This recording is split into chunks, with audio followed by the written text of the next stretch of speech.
Question है, एक दुकानदार एक खिलौने के अंकित मूल्य पर 23% की छूट देकर 56 रुपये का लाभ प्राप्त करता है। यदि उसका यह लाभ 10% रहा हो तो उस खिलौने का अंकित मूल्य कितना था। तो यहाँ पर प्रश्न में दिया हुआ है कि छूट कितनी दी जाती है। 23% की छूट दी जाती है। तो यहाँ पर हम लिख लेते हैं मार्केट प्राइस और यहाँ पर हम लिख लेते हैं सेलिंग प्राइस। यानी कि मार्केट प्राइस यानी कि अंकित मूल्य और सेलिंग प्राइस यानी कि विक्रय मूल्य। 23% की छूट दी जाती है। अगर हम यहाँ पर मान लेते हैं कि वस्तु का अंकित मूल्य 100 यूनिट है यानी कि 100 रुपये है, तो यहाँ पर 23% की अगर छूट दी जा रही है तो यहाँ पर वस्तु को कितने रुपए में बेचा गया होगा, 77 रुपये में बेचा गया होगा। फिर आगे यहाँ पर प्रश्न में दिया हुआ है कि लाभ यहाँ पर 56 रुपये का होता है और लाभ कितना प्रतिशत होता है, 10% लाभ होता है। 10% का भिन्न रूप आपको पता है कि ये किसके बराबर होगा। यहाँ पर हम 10 लिखेंगे, प्रतिशत का चिन्ह हटाकर बट्टे में 100 लिखेंगे, 0 से 0 कट जाएगा और ये 10% जो है वो किसके बराबर आ जाएगा, 1/10 के बराबर आ जाएगा। तो यहाँ पर हम लिख सकते हैं कि 10% किसके बराबर है, 1/10 के बराबर है। अब यहाँ पर हम लिख लेते हैं सीपी यानी कि कॉस्ट प्राइस। अगर हम यहाँ पर वस्तु का क्रय मूल्य माने यानी कि वस्तु को कितने रुपए में खरीदा गया है, 10 यूनिट में खरीदा गया है या फिर 10 रुपए में खरीदा गया है और वस्तु को बेचा कितने में गया है। आप यहाँ पर समझिए कि 10 का 10% किसके बराबर होता है, 1 के बराबर होता है। अगर यहाँ पर लाभ 10% का हो रहा है ना और यहाँ पर हम क्रय मूल्य अगर 10 रुपये मान रहे हैं तो आप ऐसा समझिए कि 1 रुपये का लाभ हो रहा है। और 1 रुपये का लाभ तो जब भी हो सकता है ना, यानी कि 1 यूनिट रुपये का लाभ जब भी हो सकता है जब 10 रुपये की वस्तु को यानी कि 10 यूनिट की वस्तु को 11 यूनिट में बेचा जाए। तो यहाँ पर आपको समझ में आ गया कि अगर क्रय मूल्य यहाँ पर हम 10 यूनिट माने और लाभ यहाँ पर 10% हो रहा है यानी कि 1 यूनिट का लाभ हो रहा है तो वस्तु को बेचा जाएगा 11 यूनिट में। तो यहाँ पर विक्रय मूल्य कितना आएगा, 11 यूनिट आएगा। तो यहाँ पर विक्रय मूल्य के नीचे ही हम क्या लिखेंगे, 11 रुपए या फिर 11 यूनिट। तो अब आप यहाँ पर ये समझिए कि जो ये विक्रय मूल्य है ना, अंकित मूल्य के साथ इसका संबंध कितना है, 77 है।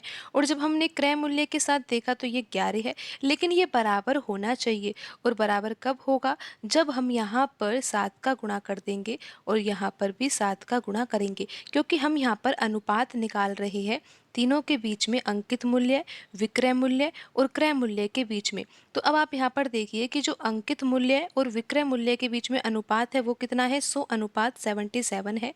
और यहाँ पर आप देखिए विक्रय मूल्य और क्रय मूल्य के बीच में अनुपात जो था ना, पहले कितना था, 11:10 था। लेकिन यहाँ पर अगर विक्रय मूल्य का अनुपात 77 है तो यहाँ पर क्रय मूल्य के साथ जो विक्रय मूल्य का संबंध है उसमें भी विक्रय मूल्य को हमें 77 ही करना होगा। इसीलिए हमने यहाँ पर 7 का गुणा किया है और 7 का गुणा हमें यहाँ पर क्रय मूल्य में भी करना होगा।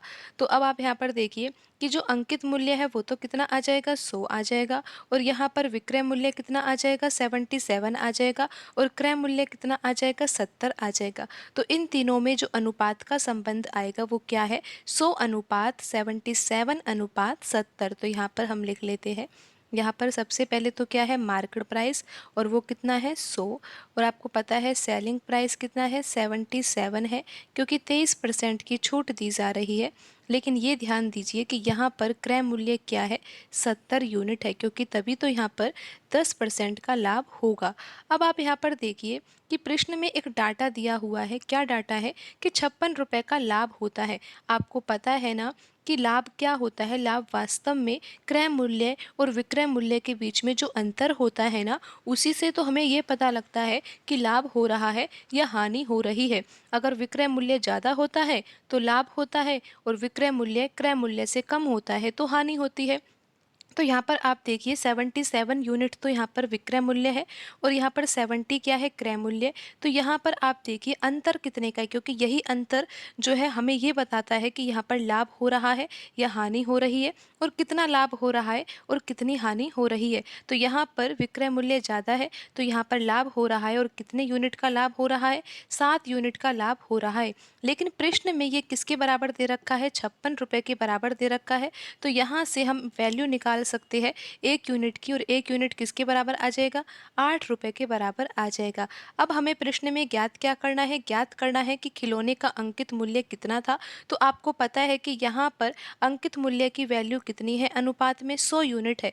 जब हमें यही पता है कि 1 यूनिट बराबर 8 रुपए है, तो 100 यूनिट बराबर कितना होगा? 100 में हम गुणा कर देंगे 8 का, तो ये आ जाएगा 800 रुपए के बराबर। तो वस्तु का अंकित मूल्य कितना होगा? 800 रुपए होगा। ऑप्शन बी यहाँ पर सही आंसर होगा।